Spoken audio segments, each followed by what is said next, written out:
Hey guys, Ben here from Blue Letter. Today we're going to be doing a little bit of post-construction cleanup on these old school French paints. And so I know over the years, or at least over the past year, I've had several people ask me to do a video about this. And it's complicated because one is paint removal, and then two, it's French paints. And nobody likes French paints unless you like the money, right?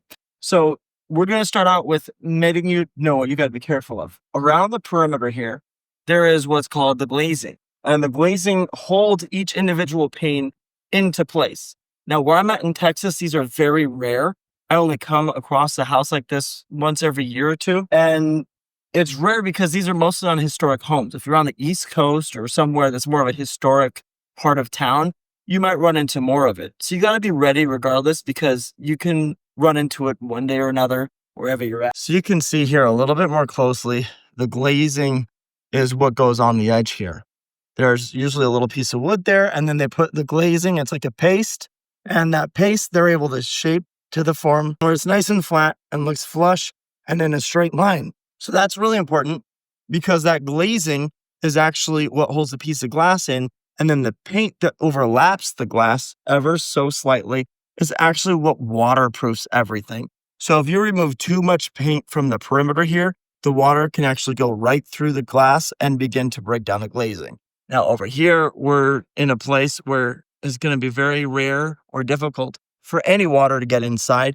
But nonetheless, you want to be careful when you're cleaning these for those reasons. Now, what might be the most obvious first step is you want to get the piece of glass nice and wet. Now, you might notice or not notice now where the paint is, but that doesn't really matter. We're going to get the whole pane of glass.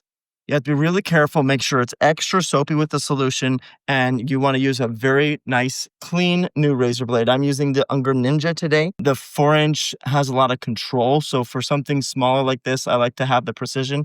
We use a Triton 6-inch on other jobs, but for something like this, we just want to be really careful. So sometimes you might need to just kind of score it right down the edge of the seam. This part, maybe not as necessary, but you just nicely tamp it in there and remove that little bit of excess. Just being ever so gentle. You don't need to push very hard, just enough. And now that line is nice and straight.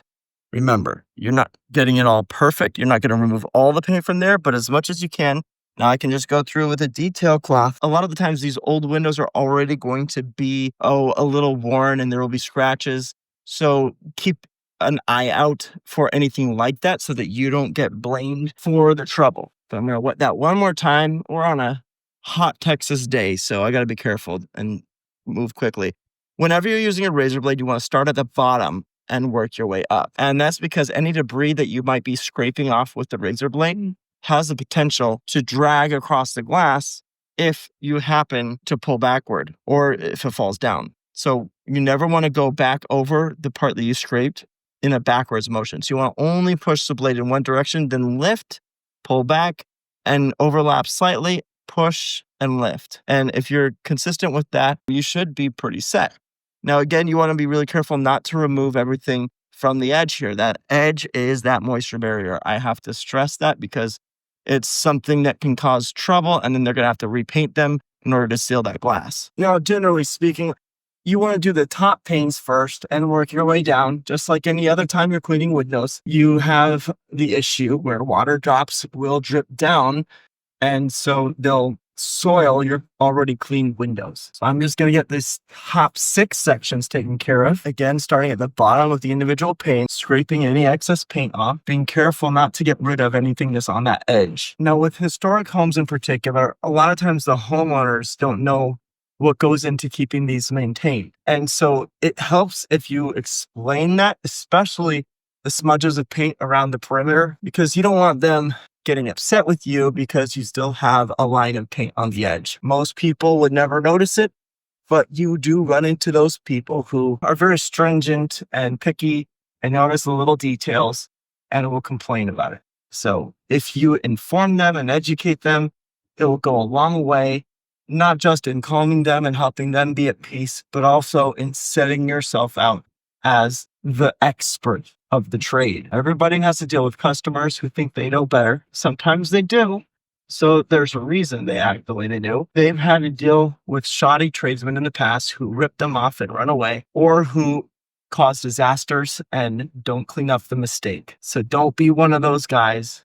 Be a guy who over communicates instead. Once I'm done with these panes being scraped, I will be able to go back through and I will make sure to clean them up and detail them. I know it's a little hard to see, but those are some pretty bad scrapes. And so that's something to look at for as you're working. Scrapes going vertical here, scrapes going across here, scrapes going diagonal here. They're just all over this pane of glass. Okay, so I did the preliminary scraping. One last step before I actually squeegee them. I'm going to go ahead and use some extra fine steel wool. That's 4 zeros, just in case you didn't already know. Wet down the windows one last time and give them a good scrub with the steel wool. That gets any of the smaller debris that the razor blade could have danced over to be removed, which happens oftentimes with these older panes of glass. They're not exactly perfectly flat, and so it's better to cover yourself from every end than to risk leaving behind little white smudges that everybody's going to see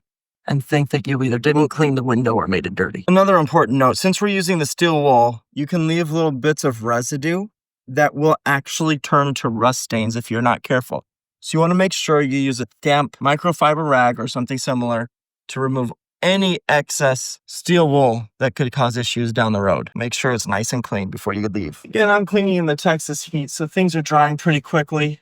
That's also why you might not be able to see the suds as well. I had to put a little extra water in the mix today to help keep it from evaporating. On top of that, we use some of that Easy Glide solution sold by Window Cleaning Resource. I'll leave a link in the description. Really helpful anytime you're dealing with water evaporating quickly. And it gives a little extra slip to that squeegee. So if you could see, I'm going through pane by pane, working my way down from the top to the bottom. I will go through with a nice fish scale towel afterwards and detail the edges a little bit better. But while I'm doing this, I'm making sure to get that little bit of excess moisture off of the frame to make the detailing a little bit easier. I can use my wet rag for the frames, which is just a typical microfiber rag. And then when I'm actually detailing the glass, I love these nice fish scale towels. Any color they come in, but blue's my favorite. And just one last wipe on the bottom frame. So in a nutshell, that's how you clean French panes, especially French panes that are post-construction cleanup. Now, I do want you to see, if you don't use the steel wool, which my buddy on the inside forgot to use, you might get those little marks here and there. So you just got to make sure you go through really thoroughly afterwards.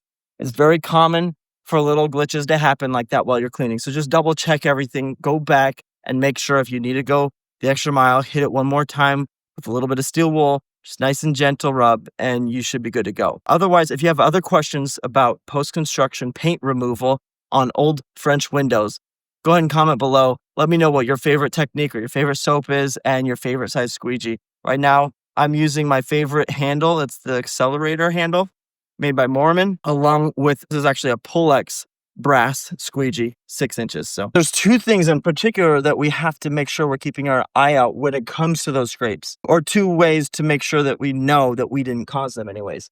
So number one, just do your best to look before you go. The other pane looked like this one. It was very dusty, hard to see anything. If I uncover it, you start to see the scrapes, but it's very challenging to the naked eye. And oftentimes you're going to unbury somebody else's mistakes, and you don't want to be the one blamed on them. With the proposal in Jobber, adding something like terms and conditions, even if it's just a line item in your quote or an attachment to the quote, where it clearly states what we would call just like a glass waiver or a scratch waiver, then when they confirm the quote and the price, they're aware of that and they're responsible for it, not you as the cleaner. Because oftentimes we're going to uncover messes that other people caused, and we should not be held liable when we're trying to help clean things up. The other thing is try to be consistent with the direction that you're scraping. If you have a meticulous way of doing things, a system, whether you're only scraping left to right or bottom up, then you're going to be able to see patterns where if their scratch pattern doesn't align with yours, you can very easily say to the customer, look, I uncovered this. This is how I've been doing it. And that's definitely not from me. I just wanted to point that out. In this case, the person selling their house, they're not here to inspect it. They won't be able to see it, but they just have to take our word for it. We will let them know after we're finished that, hey, there were some scratches that we uncovered. Obviously, the glass is probably 100 years old, so that's likely to happen. So it's not our fault, but we just want to make sure you're aware of it, and they'll be usually satisfied with that. Now I can just go through with the detail cloth and get that nice and clean, and it's all better. If you got other questions, let me know. Otherwise, I'll see you guys in the next video.